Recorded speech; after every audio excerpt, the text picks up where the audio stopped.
জাহাঙ্গীরনগর বিশ্ববিদ্যালয় শিক্ষার্থীদের গণপিটুনির শিকার হয়ে হাসপাতালে চিকিৎসাধীন অবস্থায় ছাত্রলীগ নেতা শামীম আহমেদ ওরফে শুটার শামীম মারা গেছেন।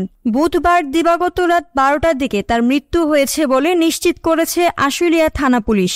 গত 15 জুলাই দিবাগত রাতে জাহাঙ্গীরনগর বিশ্ববিদ্যালয়ে উপাচার্যের বাসভবনে কোঠা আন্দোলন শিক্ষার্থীদের উপর গুলিবর্ষণ ও হামলার ঘটনায় জড়িত থাকার অভিযোগে ছাত্রলীগের এই নেতাকে গণপিটুনি দিয়েছে শিক্ষার্থীরা। পরে শামীমকে পুলিশের কাছে সোপর্দ করে বিশ্ববিদ্যালয় প্রশাসন। গুরুতর অবস্থায় তাকে আশুলিয়ার গণস্বাস্থ্য হাসপাতালে নিলে চিকিৎসাধীন অবস্থায় তার মৃত্যু হয়। দীর্ঘদিন ধরে আগ্নেয়াস্ত্র প্রদর্শন করে সাধারণ শিক্ষার্থী ও এলাকাবাসীর উপর নির্যাতন চালিয়ে আসার কারণে স্থানীয়রা তাকে শুটার শামীম বলে ডাকেন।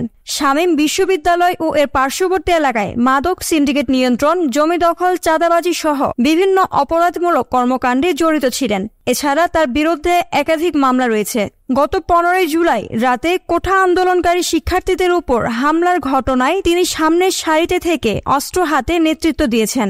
গণপিটুনি খাওয়ার পর আশুলিয়া থানা পুলিশ হেফাজতে শামীম জানান, গত 15 জুলাই রাতে তাকে বিশ্ববিদ্যালয়ের বটতলায় এলাকা থেকে শিক্ষার্থীদের উপর হামলা করতে সাবেক ছাত্রলীগ নেতা তারেক ও মিজান বঙ্গবন্ধু শেখ মুজিবুর রহমান হলে নিয়ে যায়।